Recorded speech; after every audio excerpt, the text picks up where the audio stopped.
Pada hari Sabtu lalu, 10 ahli Dewan Undangan Negeri Johor mengangkat sumpah sebagai Exco Kerajaan Negeri.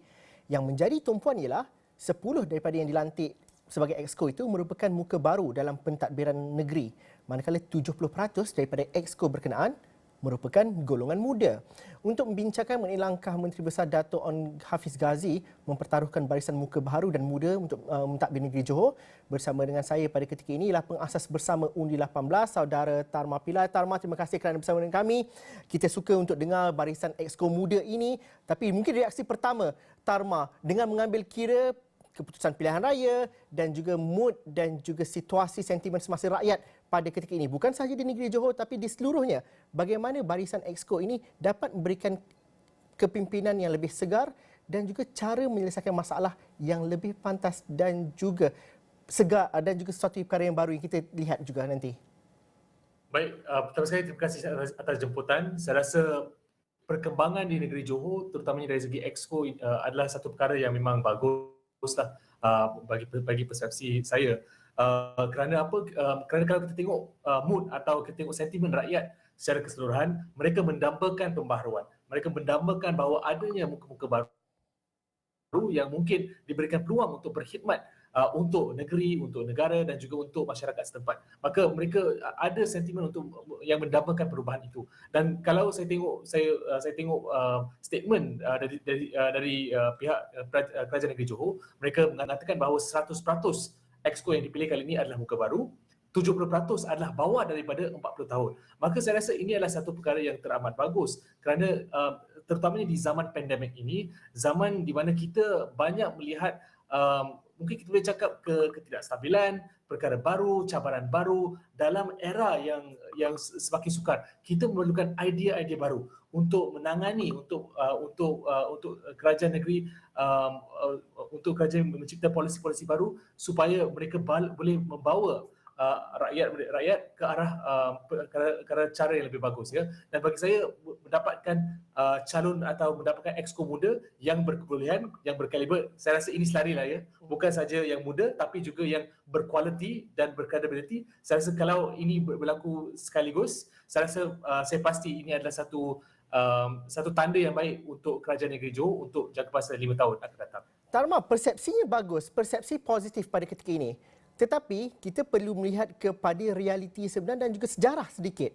Melantik seseorang bergelar yang berjawatan di peringkat pentadbiran negeri dan ataupun menjadi menteri besar di bawah 40 tahun sebenarnya bukan sesuatu yang baru. Pada tahun 80-an, 90-an ini menjadi satu trend. Cuma ada vacuum dalam masa 20 tahun ini. Bagaimana ini perlu diubah dan juga ini adalah permulaan dan perlu lebih radikal lagi dilakukan. Perlu sesuatu yang dianggap satu norma baharu, bukannya sesuatu berdasarkan kepada tunggu peluang dan sebagainya. Bagaimana naratif itu perlu dibetulkan sebenarnya pada ketika ini dan itu sudah dimulakan di negeri Johor? Baik, saya rasa apa yang saudara bagi adalah satu contoh yang teramat bagus kerana apabila negara Malaysia dimulakan setelah merdeka, kita dibangunkan bukanlah oleh golongan yang tua, tapi kita memberikan kepercayaan, kekuatan, kita memberikan tanggungjawab kepada golongan muda. Kalau kita tengok ramai pemimpin-pemimpin yang hebat yang memang ada peranan yang penting dalam membangunkan, mencipta negara bangsa yang kita kenali sebagai Malaysia ini, ramainya pada masa itu mereka bermula sebagai pemimpin muda. Maka saya rasa kita tidak perlu mengubah persepsi. Kita janganlah menganggap bahawa apabila kita memberikan tanggungjawab atau kita memberikan peluang kepada orang muda atau calon yang lebih muda daripada yang biasa, itu adalah perkara yang berbahaya.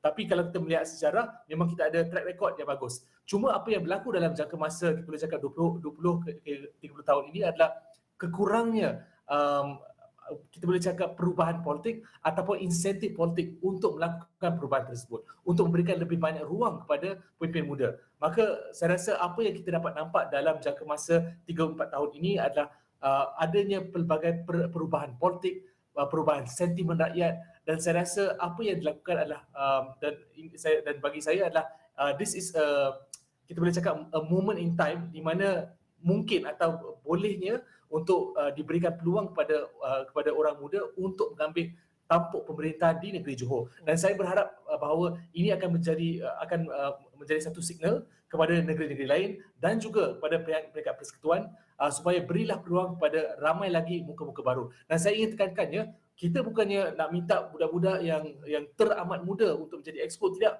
tapi kita minta supaya berikanlah peluang kepada barisan baru untuk berkhidmat kerana mungkin ada idea-idea yang baru terutamanya dalam zaman ini. Dan kita kena fikir ya, zaman ini ada pelbagai teknologi baru, ada cabaran baru, ada globalisasi, ada perang dan sebagainya, ada pelbagai cabaran-cabaran yang kita memerlukan orang yang peka dengan perkara-perkara yang berlaku pada zaman ini untuk menjadi pemimpin. Ya, jadi bagi saya ini adalah satu perkara yang saya berharap akan menjadi satu kejayaan mungkin untuk negeri Johor dan akan diikuti oleh negeri-negeri lain dan juga pada peringkat persekutuan. Tarma, kita bukan cerita pasal muda tetapi macam Tarma kata tadi, mereka yang muka baru, mereka yang berdarah muda tetapi ada kebolehan dan juga berdasarkan merit. Itu yang lebih penting sebenarnya. Dan ada dua situasi yang berbeza yang kita perlu fahami. Satu ialah kepimpinan politik. Tetapi dalam pentadbiran negeri Johor contohnya, ini berkaitan dengan pentadbiran negeri dan juga kaki tangan awam, sektor kaki tangan awam juga. Ini juga mungkin ada hierarki dan juga ada budayanya sendiri. Perubahan yang dibawakan oleh adun ini juga perlu disesuaikan. Jadi kita tidaklah menolak bulldozer semuanya sekali. Perlu ada keseimbangan di situ. Bagaimana sebenarnya cabaran juga untuk kepimpinan muda untuk menyuai padankan idea baru dan juga dengan kepengalaman yang ada di kalangan pentadbiran kaki tangan awam. Bagaimana itu dapat dihubung jalinkan dengan harmoni, Tarma? Itu yang kadang-kala ada yang tak mesranya kalau di negeri-negeri luar, kalau kita ambil contoh di Austria dan sebagainya. Baik, saya memang setuju bahawa bila kita nak mencipta perubahan, tentunya kita boleh cakap adanya resistance ataupun adanya kekangan yang berlaku. Ini adalah realiti dalam mana-mana kita mencuba, kita di mana-mana di dunia lah kan, kalau kita nak cipta perubahan kan. Jadi bagi saya adalah kita perlu melihat ini daripada satu perspektif yang baik. Kan, kita memang sedar bahawa mungkin ada pejabat awam, mungkin ada individu-individu yang telah lama dalam pentadbiran kerajaan negeri, yang mungkin kita boleh cakap mereka memegang tampuk kuasa dan itu adalah cara mereka dan mereka sukar atau tidak mahu untuk berubah. Kan, maka kita boleh cakap bahawa idea-idea baru ini mungkin akan ada resistance to change lah kan. Tapi saya merasakan ini mungkin satu perkara yang baik kerana satu adalah dengan semangat baru ini, dia datangnya dengan mungkin kita boleh cakap satu negosiasi atau satu perundingan supaya kita boleh mendapat pengalaman daripada orang lama dan juga semangat, idealisme, idea dan juga polisi-polisi baru daripada orang-orang muda. Dan kita berharap bahawa dengan ada kesinambungan ini, mungkin itulah yang dapat kita bawa yang terbaik untuk negeri Johor melalui Exco muda ini. Tapi itu harapannya lah kan. Tapi kita memang akui mungkin banyak lagi isu-isu yang mungkin berlaku, tapi itu saya serahkan pada Exco sendiri kan dan juga pihak kerajaan negeri Johor. Ini adalah memang masalah real politik yang memang berlaku kan. Tapi saya ingin tekankan bahawa apabila kita membawa orang-orang baru, anak-anak muda dalam pentadbiran,